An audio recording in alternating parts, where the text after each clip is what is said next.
जय शिवराय, जय भीम, जय संविधान.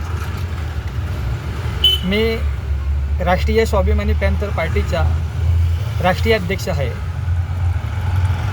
किरण उर्फ महाराज सोनवणे. आज काही गोष्टींवर मी तुमच्याशी चर्चा करणार आहे. विषय असा आहे की आता जे सरकार नागरिकांनी निवडून दिलेलं आहे ते सरकार आपलं मनमानी करून आपल्या पद्धतीने कार्य करत आहे. त्यासाठी मित्रांनो, खूप काळजीपूर्वक ऐका आणि लक्षात ठेवा. जर असंच भ्रष्ट सरकार जर चालत असेल ना, तर एक दिवस तुमचं आणि आमच्या गरिबांचं काही खरं नाही आहे. कारण जोपर्यंत आपण झोपेत आहेत ना, तोपर्यंत हे आपलं सर्व रक्त चोसून घेणार आहे. कृपया याची सर्वांनी नोंद घ्या. आज कुणाला कोणाची काही पडलेली नाही आहे. ज्यांना त्यांना आपले घरं भरायची आहेत, आपले खोके प्यारे आहेत, आपले पेट्या प्यारे आहेत आणि नागरिकांवर अन्याय करणं हे सर्वात मोठी गोष्ट आहे. या असल्या गोष्टी हे सरकारला आवडतं. नागरिकांच्या भल्याचे कुणाला काही पडलेलं नाही आहे. आत्ताची काही न्यूज आलेली आहे. आपले आदरणीय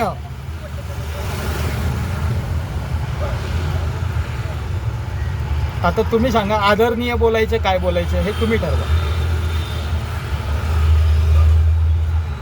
उपमुख्यमंत्री एक इमानदारीने जर कार्य करत असेल, महिला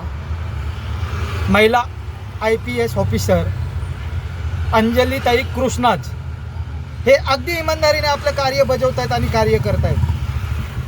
पण काही गावगुंडे त्यांना त्यांच्या कामात अडथळे आणतायत. मला सांगा, इमानदार माणसांनी जगायचं नाही का? इमानदारीने कामं करायची नाही का?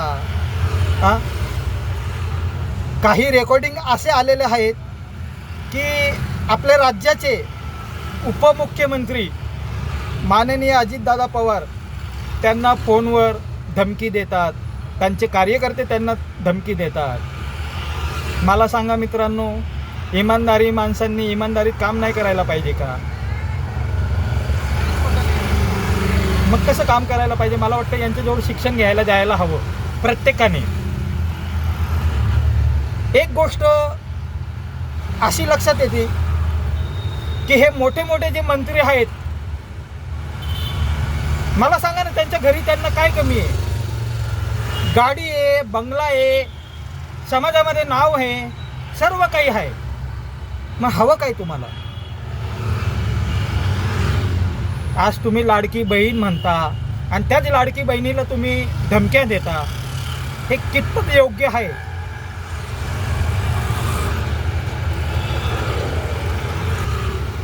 सरकारमध्ये तुम्ही तुमची मनमानी करू शकत नाही.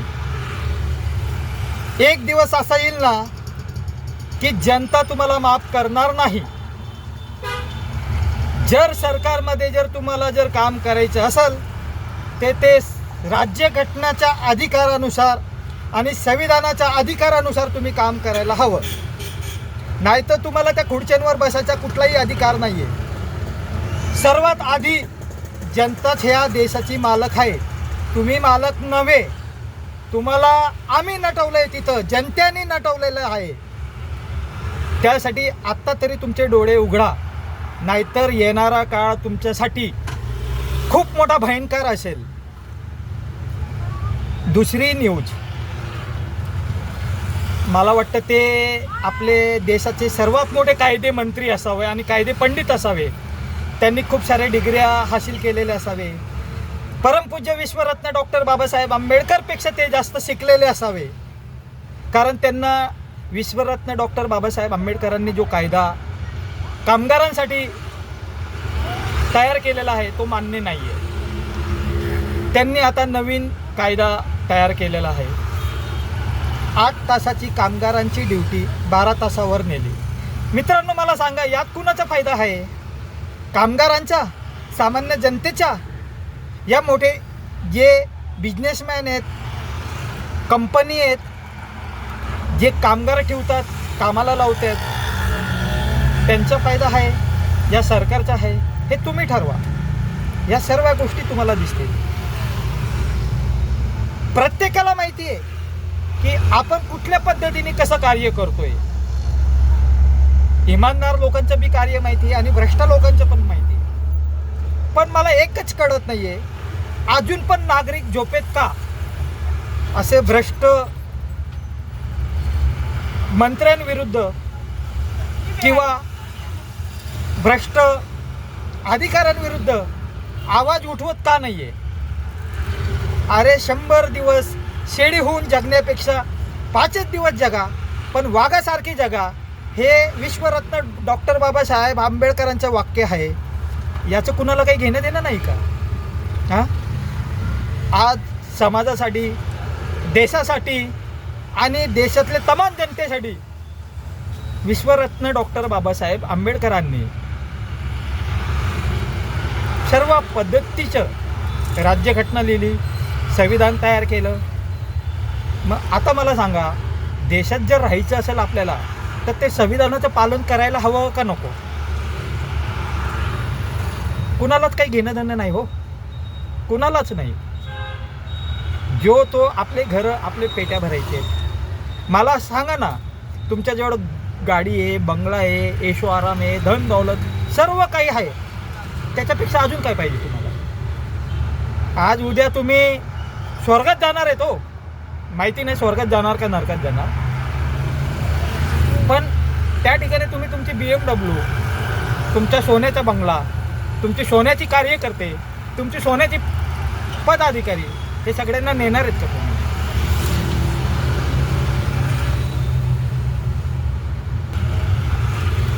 मग मला सांगा, हवं तरी काय या लोकांना?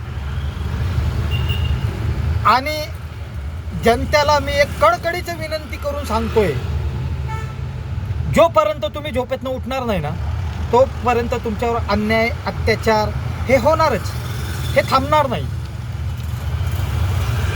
जोपर्यंत तुम्ही निष्ठावान सरकार आणत नाही ना, तोपर्यंत हे सगळं घडणार. मग मला सांगा, येणाऱ्या तुमच्या पिढीला तुम्ही काय देऊन जाणार आहे? निष्ठावान या भ्रष्ट हे तुम्ही ठरवा. जर सगळे निष्ठावान लोक, स्वाभिमानी लोक जर एकत्र आले आणि लढायला सुरुवात केली ना, तर एक दिवस नक्कीच संविधानाचं आणि कायद्याचे पालन होईल. आज कित्येक तरी मोठे मोठे लोक आहेत हो, गुन्हा इथं करतात, गुन्हा झाला चौकीला हजर होतात, 5-50 हजार रुपये तिथं देतात आणि बाहेर येतात, परत गुन्हे करायला मोकळे. याच्यावर कुणाचं लक्ष आहे? हां, आज कायदा बाबासाहेबांनी काय फक्त संविधानामध्ये लिहून ठेवलेले नाही आहे,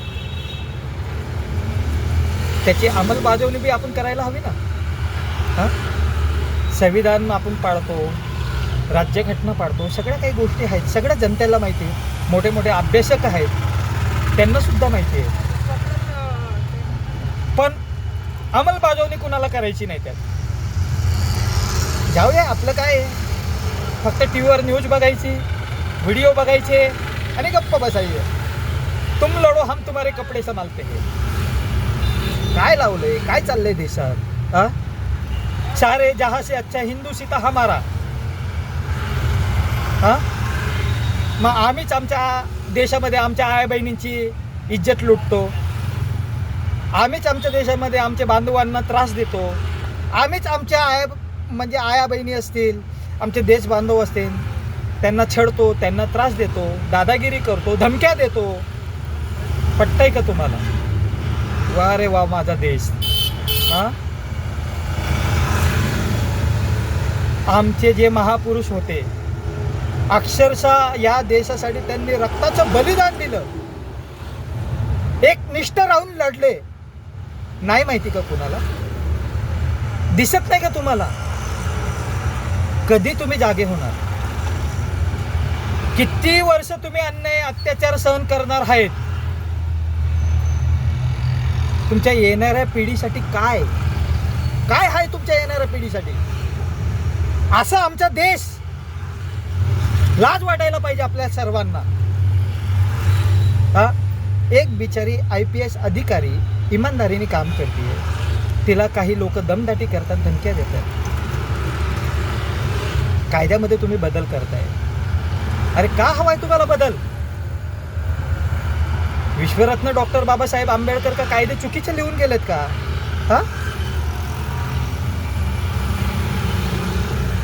त्यांनी एकटेच समाजासाठी लढलेत का?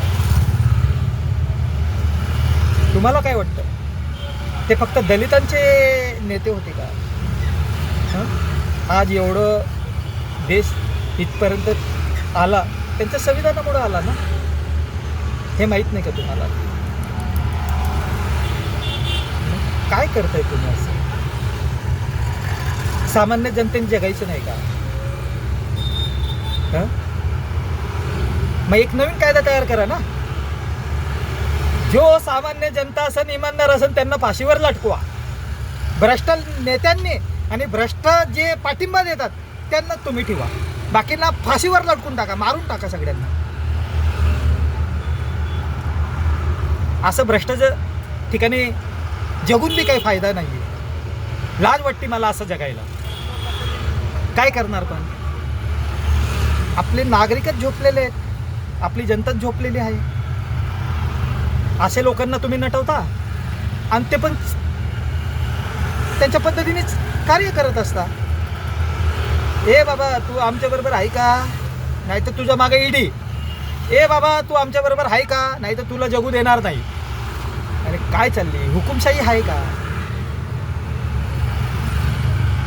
सांगा ना, हुकुमशाही चालली आहे का? तुम्हाला हुकुमशाही लावायची आहे का? मग तुम्ही देशाचे मुख्यमंत्री आहेत, उपमुख्यमंत्री आहेत, जाहीर करा ना. निष्ठावान लोकांनी या देशात राहू नका असं जाहीर करा.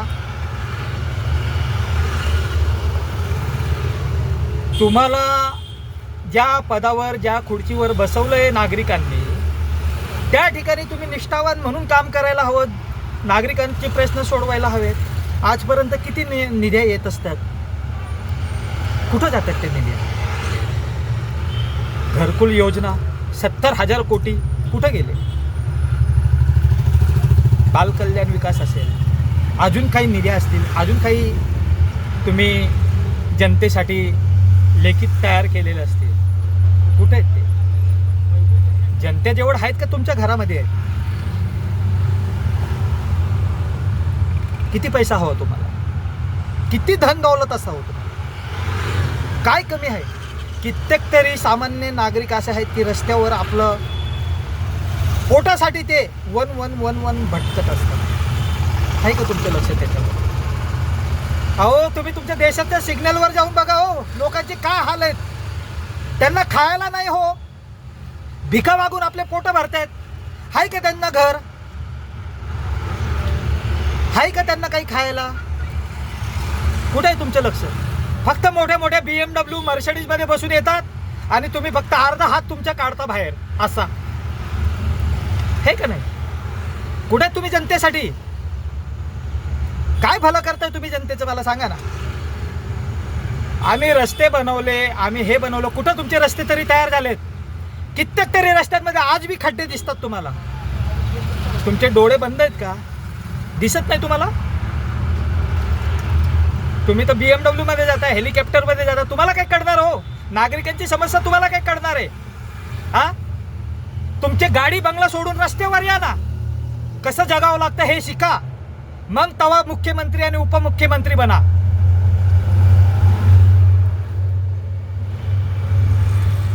तुम्हाला बॉडीगार्ड हवेत, तुम्हाला चांगले चांगले भारी भारी गाड्या हवेत, तुम्हाला सगळं काही हवे. मग नागरिकांनी काय पाप केलं हो?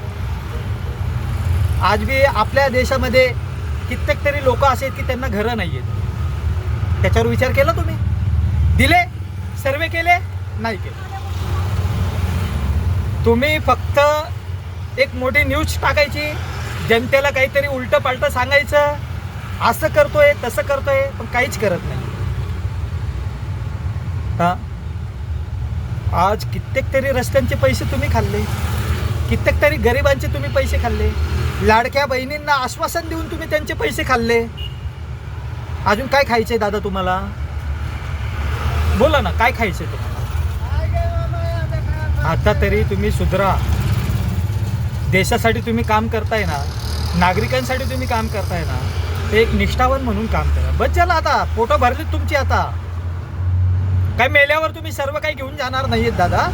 त्यासाठी जनतेच्या मनात तुम्ही एक तुमचं अस्तित्व निर्माण करा.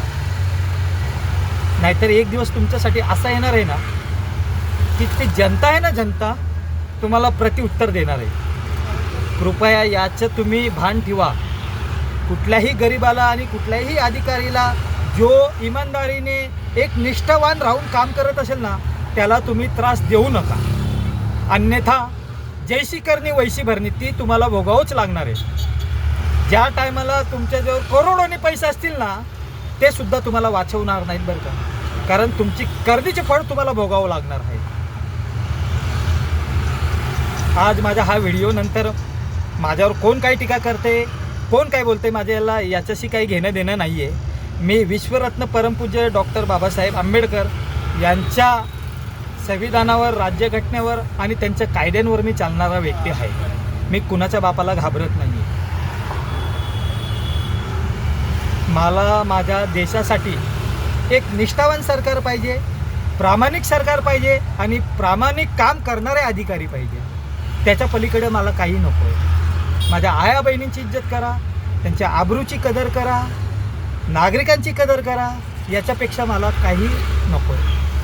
मी काय लय मोठा श्रीमंत आणि करोडपती माणूस नाही आहे. मी एक सामान्य व्यक्ती आहे आणि मी सामान्य जनतेसाठी लढतोय. यात माझा प्राण गेला तरी चालेल. जय हिंद, जय संविधान, जय शिवराय.